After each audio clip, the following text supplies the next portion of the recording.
കൃഷ്ണദാസ്, ഈ ധൻഖർ എന്തിനാണ് രാജിവെച്ചത്? ഇതാണ് നാട് ചോദിക്കുന്ന ചോദ്യം. അജംഷാദ് അദ്ദേഹത്തിന്റെ 21/7/2025 അദ്ദേഹത്തിന്റെ റെസിഗ്നേഷൻ ലെറ്ററിൽ തന്നെ എന്തുകൊണ്ടാണ് അദ്ദേഹം രാജിവെക്കുന്നത് എന്നുള്ളത് കൃത്യമായി പറഞ്ഞിട്ടുണ്ട്. ആരോഗ്യ അദ്ദേഹത്തിന്റെ കാരണങ്ങളോ? ആരോഗ്യ കാരണങ്ങളാണ് അതിനുള്ള കാരണമായി അദ്ദേഹം പറഞ്ഞിട്ടുള്ളത്. മറ്റെന്തെങ്കിലും ഒരു കാരണം നാളിതുവരെ നമുക്ക് ആർക്കും അറിയില്ല. അദ്ദേഹത്തിന് നമുക്കറിയാം, ശാരീരികമായിട്ടുള്ള താങ്കൾക്കറിയില്ല. അവശതകൾ കേട്ടില്ല അജംസെ? അല്ല, പറഞ്ഞോളൂ, താങ്കൾ തുടരൂ. അതെ അതെ, അദ്ദേഹത്തിന്റെ ശാരീരിക അവശതകൾ അദ്ദേഹം പറഞ്ഞതിനേക്കാൾ അപ്പുറത്ത് മറ്റെന്തെങ്കിലും കാരണങ്ങൾ നമുക്കറിയില്ല, നാളിതുവരെ അറിയില്ല. മറ്റൊന്ന്, അദ്ദേഹത്തിന് കേരളം അടക്കമുള്ള സംസ്ഥാനങ്ങളിൽ വന്നപ്പോൾ ഉണ്ടായിട്ടുള്ള ശാരീരിക അസ്വസ്ഥതകളെല്ലാം അതിന്റെ കാരണമായിട്ടുണ്ടാകാം. മറ്റൊന്ന്, പാർലമെന്റ് കൂടുന്ന സമയത്ത് പോലും അദ്ദേഹത്തിന് ആരോഗ്യപരമായിട്ടുള്ള പ്രശ്നങ്ങൾ ഉണ്ടായിരുന്നു എന്നുള്ളതാണ് അദ്ദേഹത്തിന്റെ വൃത്തങ്ങൾ സൂചിപ്പിക്കുന്നത്. അവ സ്വാഭാവികമായും പാർലമെന്റിനകത്ത് സഭകൾ നടത്തിക്കൊണ്ടു പോകുമ്പോൾ അദ്ദേഹത്തിന്റെ ശാരീരിക അവശതകൾ കൂടി കണക്കിലെടുക്കുമ്പോൾ മുന്നോട്ട് പോകാനുള്ള വ്യക്തിപരമായിട്ടുള്ള വൈഷമ്യം ഉണ്ടാകാം എന്നുള്ളതാണ് അദ്ദേഹത്തിന്റെ രാജിയിൽ നിന്ന് മനസ്സിലാക്കേണ്ടത്.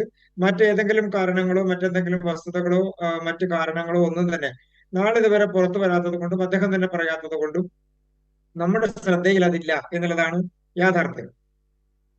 ശ്രീ പി കൃഷ്ണദാസ്, അതായത് ഈ പാർലമെൻറ്റ് സമ്മേളനം ആരംഭിക്കുന്നതിന് തൊട്ടുമുമ്പ് വിവിധ സമിതികളിലുമായി കൂടിക്കാഴ്ചകൾ നടത്തുകയും ഭാവി തീരുമാനങ്ങളെ സംബന്ധിച്ച് ആസൂത്രണം ചെയ്യുകയും ചെയ്തിരുന്നു ഈ ഉപരാഷ്ട്രപതിയായിരുന്ന ധൻഖർ. അന്നൊന്നും അങ്ങനെ ആരോഗ്യ പ്രശ്നമുള്ള ഒരാളാണെങ്കിൽ ഇതൊന്നും ആസൂത്രണം ചെയ്യത്തില്ലല്ലോ. അന്നൊന്നുമില്ലാത്ത ആരോഗ്യം പെട്ടെന്ന് രാജിവെക്കുന്നതിന് ഒരു ദിവസം മുമ്പ് ഒരു ആരോഗ്യ പ്രശ്നമായെത്തി, അത് രാജിയിൽ പ്രതിഫലിക്കുന്നു, അങ്ങനെ രാജിവെക്കുന്നു എന്ന് പറയുന്നത് എത്ര കണ്ട് വിശ്വസനീയമാണ് ശ്രീ പി കൃഷ്ണദാസ്? അജിംഷാദ്, അതല്ല നമ്മുടെ ഒരു പ്രധാനപ്പെട്ട ചർച്ചയാകേണ്ടതെന്നാണ് എനിക്ക് തോന്നുന്നത്. അതിന്റെ പ്രധാനപ്പെട്ട ഒരു കാരണം, അദ്ദേഹം അന്ന് വരെ അദ്ദേഹത്തിൽ അർപ്പിതമായിരുന്ന ചുമതലകൾ അങ്ങ് സൂചിപ്പിച്ചതുപോലെ കൃത്യമായി നിർവഹിക്കുന്നതിൽ അദ്ദേഹം ഒരു വിട്ടുവീഴ്ചയോ ഏതെങ്കിലും തരത്തിലുള്ള ഒരു അലംഭാവമോ കാണിച്ചിരുന്നില്ല എന്നുള്ളതാണ് അദ്ദേഹത്തിന്റെ കർമ്മരംഗത്തുള്ള നടപടികൾ സൂചിപ്പിക്കുന്നത്. അദ്ദേഹം ചുമതലയിൽ ഉണ്ടായിരുന്ന കാലഘട്ടത്തിൽ മുഴുവൻ അദ്ദേഹം എന്താണോ നടപടികൾ ചെയ്യേണ്ടത് അതെല്ലാം കൃത്യമായി നിർവഹിക്കുന്ന ഒരു വൈസ് പ്രസിഡന്റ് രാജ്യസഭാ അധ്യക്ഷനായി നിലനിൽക്കുന്നു. പക്ഷെ അദ്ദേഹത്തിന്റെ ആരോഗ്യ പ്രശ്നങ്ങൾ അദ്ദേഹമാണല്ലോ കണക്കാക്കേണ്ടത്.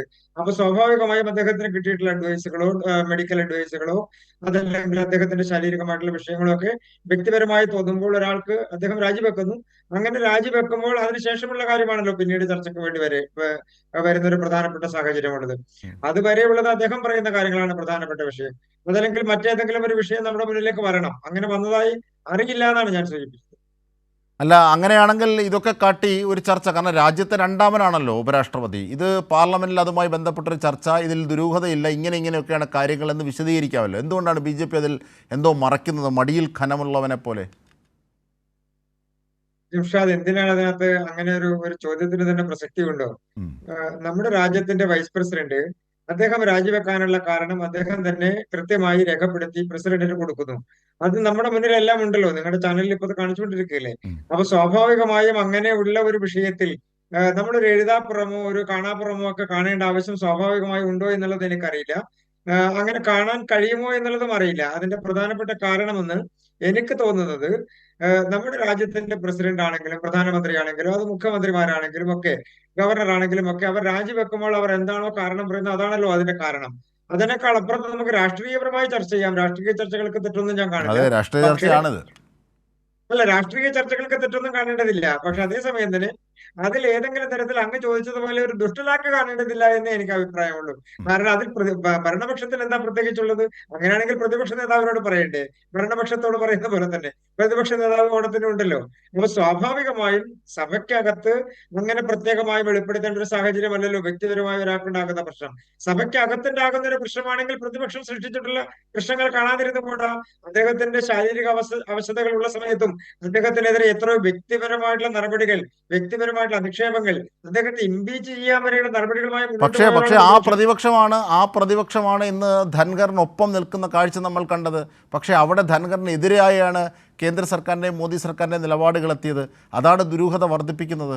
ശ്രീ പി കൃഷ്ണദാസ്, അജംഷാദെ അദ്ദേഹത്തിനെ ഗവർണറാക്കുന്നതും അദ്ദേഹത്തിനെ ഉപരാഷ്ട്രപതിയാക്കുന്നതും ഒക്കെ ബി.ജെ.പിയുടെ ഗവൺമെന്റ് ആണല്ലോ. സ്വാഭാവികമായും ഒരു ഗവൺമെന്റ് എന്നുള്ള നിലക്ക് ബി.ജെ.പി ഗവൺമെന്റ് ആണല്ലോ, അല്ലെങ്കിൽ എൻ.ഡി.എ ഗവൺമെന്റ് അത് ആണല്ലോ സത്യപാൽ മാലിക്കിനെയും അതെ.